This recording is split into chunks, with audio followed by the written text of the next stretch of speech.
His Majesty King Hamad bin Isa Al Khalifa sent a cable of condolences to the Supreme Leader of Iran, His Eminence Sayyid Ali Khamenei, following the demise of Iranian President Ibrahim Raisi and his officials. His Majesty expressed deep condolences to Iran and its people following the accident and prayed to Allah the Almighty to rest the souls of the deceased in eternal peace and grant their families solace and fortitude. His Royal Highness, the Deputy King, Prince Salman bin Hamad Al Khalifa, chaired the weekly cabinet meeting at Gdiviyya Palace. The cabinet congratulated His Majesty King Hamad bin Isa Al Khalifa on the success of the 33rd Arab Summit, which was hosted by Bahrain under the presidency of His Majesty the King. The cabinet expressed that His Majesty's presidency had a significant role in the summit's success, noting that the summit's outcomes will further enhance Arab unity. The cabinet stressed the importance of His Majesty's address during the summit, which emphasized the necessity of reaching a consensus on endorsing peace as a strategic choice to maintain the progress of humanity towards a brighter future, as well as His Majesty's announcement of Bahrain's proposal of initiatives to contribute to serving core issues essential to the stability and development of the region. The cabinet praised Team Bahrain's joint efforts, including that of the government ministries and entities and private sector institutions, all of which contributed to the success of the summit. The cabinet directed the formation of a national committee concerned with coordinating and following up on the implementation of the initiatives submitted by Bahrain to the Arab Summit. On the occasion of the 43rd anniversary of the establishment of the GCC, the cabinet expressed its congratulations to His Majesty the King and GCC leaders, hailing the Council's achievements across all sectors. The cabinet congratulated the newly appointed Prime Minister of Kuwait, His Highness Sheikh Ahmed Abdullah Ahmed Al-Sabah, for forming Kuwait's government. The cabinet further wished him success in serving Kuwait and its people. The cabinet extended its condolences to Iran following the passing of its president Ibrahim Raisi and other officials in the tragic accident.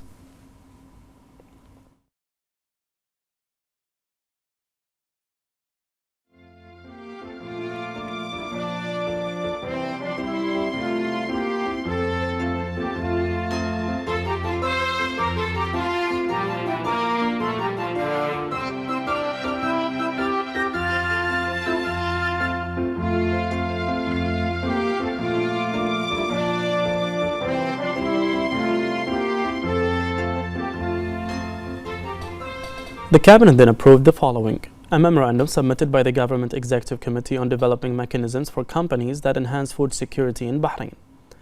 A memorandum submitted by the Minister of Social Development and the Minister of Housing and Urban Planning on the latest developments concerning those affected by the recent fire in a residential building in the Lawzi area. And a memorandum submitted by the Ministerial Committee for Legal and Legislative Affairs on the government's response to 3 proposals and 2 laws submitted by the Council of Representatives. The cabinet then reviewed a memorandum submitted by the Minister of Information regarding Bahrain hosting various Arab and GCC meetings and events.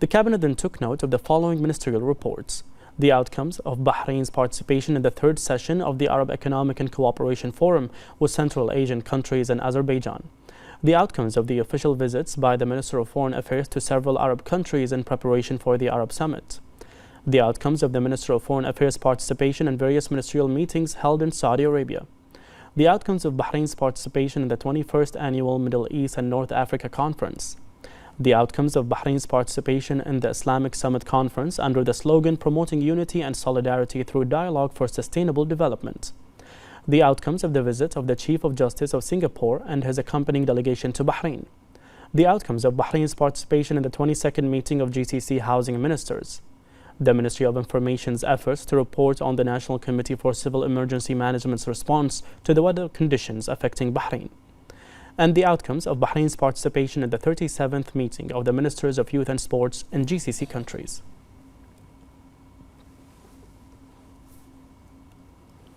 The first Deputy Chairman of the Supreme Council for Youth and Sports, Chairman of the General Sports Authority and President of Bahrain Olympic Committee, His Highness Sheikh Khalid bin Hamad Al Khalifa, attended the closing ceremony for the 2023-2024 Nasser bin Hamad Football Premier League Bahrain National Stadium, where His Highness honored the champions Al Khaldiyya Club for the 2nd consecutive season. His Highness congratulated Al Khaldiyya Club led by Mahmoud Janahi and congratulated the Board of Directors, players and both technical and administrative directors, praising the performance of the club throughout the league. He pointed out that Al Khaldiyya Club's victory reflects the club's sound administration approach and great technical work, wishing them further success. His Highness also noted the efforts made by all the national clubs in the league, wishing them luck in the upcoming seasons. His Highness noted the outstanding organization by Bahrain Football Association and the efforts done by the technical directors, sponsors and media, looking forward to increasing its success in the next season, which contributes to developing Bahraini football. His Highness wished the Federation and the national teams further success.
The Minister of Labour, Jamil Ahmedan, opened the 11th Career Day event organized by the University of Applied Sciences with the participation of 52 institutions and companies from the public and private sectors. The event aims to introduce university students to the career opportunities that the labour market provides for university graduates, in addition to providing advice and direction. The Minister praised this annual event, stressing the role of higher education institutions at all academic levels and scientific specializations, as well as training institutes and centers, and providing the labour market in Bahrain with qualified and promising graduates.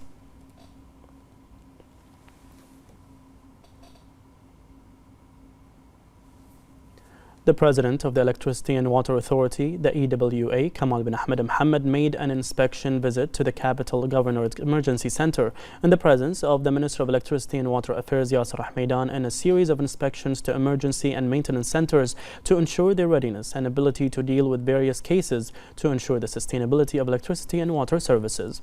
The President of EWA stressed keenness on continuing adopting and implementing high-quality practices to keep pace with the growing demand for electrical energy and its use for the purposes of development and urban industrial and commercial expansion.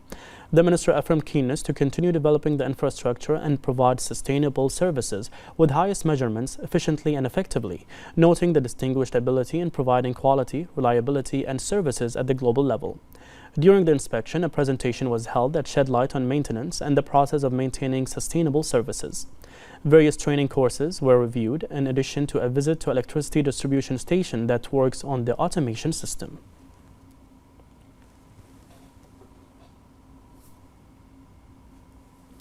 The Minister of Tourism and Chairman of the Board of Directors of the Bahrain Tourism and Exhibitions Authority, Fatma Sayrafi, received the British Minister for Arts and Heritage, Lord Parkinson, in the presence of British Ambassador to Bahrain, Alastair Long.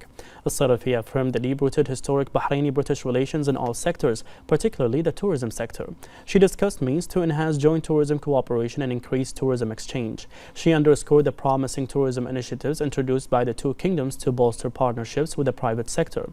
The Minister examined the flow of British tourists to Bahrain, underscoring the significance of the UK tourism market as a leading source of visitors to the kingdom.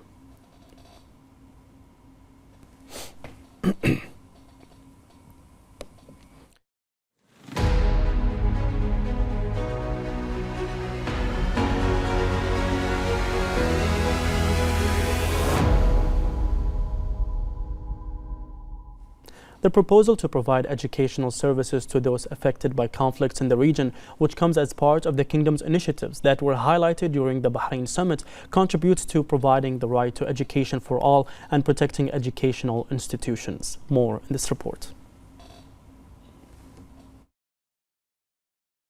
Education is the basis of any society that is transmitted from one generation to another. His Majesty the King always stresses the important role of education and the necessity of providing it to those affected in the region for its importance in building the human element. Education is one of the basic rights that falls within human rights.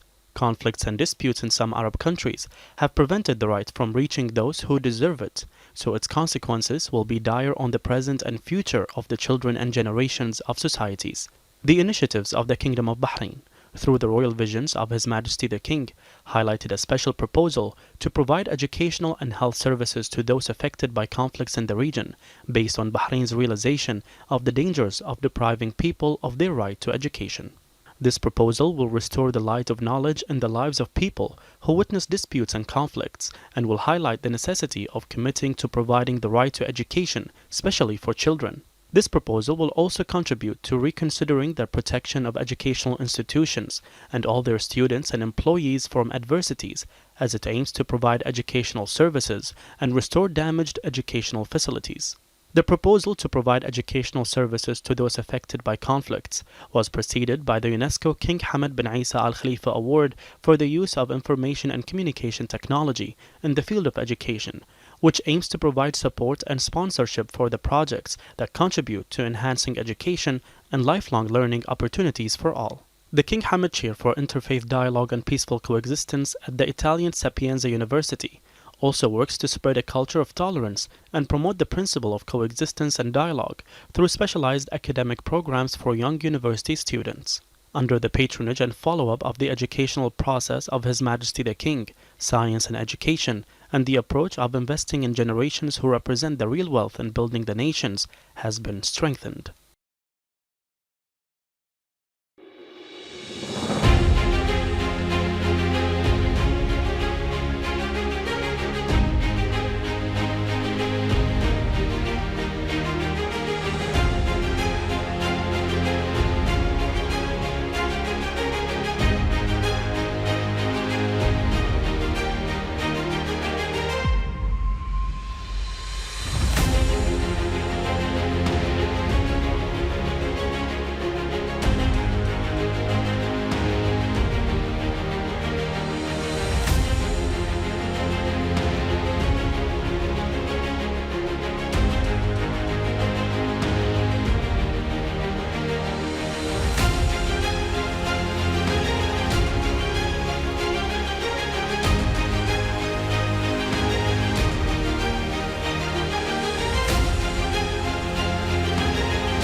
The Bahrain Declaration, which was issued during the 33rd Arab Summit, stressed the necessity of unifying efforts and supporting joint Arab action, and stressed its firm and supportive Arab position towards the Palestinian cause, as it is the central issue and the backbone of peace and stability in the region.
The Arab Parliament Speaker Adil Assoumi congratulated His Majesty the King on the success of the Arab Summit. He affirmed the tireless efforts made by Bahrain under the leadership of His Majesty with the support of His Royal Highness the Crown Prince and Prime Minister, and the exceptional preparations of the summit had the greatest impact on its success, adding that it represents a new phase in joint Arab action.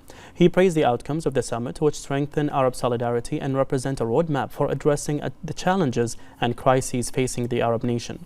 The Speaker appreciated the important decisions issued by the summit, which affect many political, economic and social issues that concern Arab citizens, which made it meet the aspirations of the Arab people at this important stage.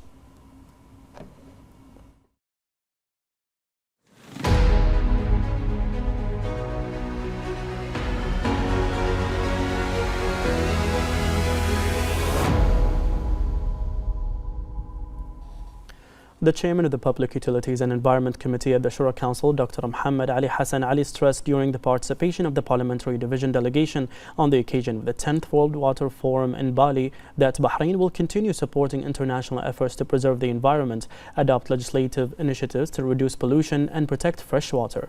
The delegation pointed out that the legislative authority in Bahrain is proceeding in adopting treaties and agreements related to ensuring environmental protection and combating water pollution. In the first session of the delegation discussed various ways to provide resources for fresh water for drinking, agricultural and industrial use. The second session discussed innovative practices to use modern technology in water systems, benefiting from grey and rainy water and improving water resources management.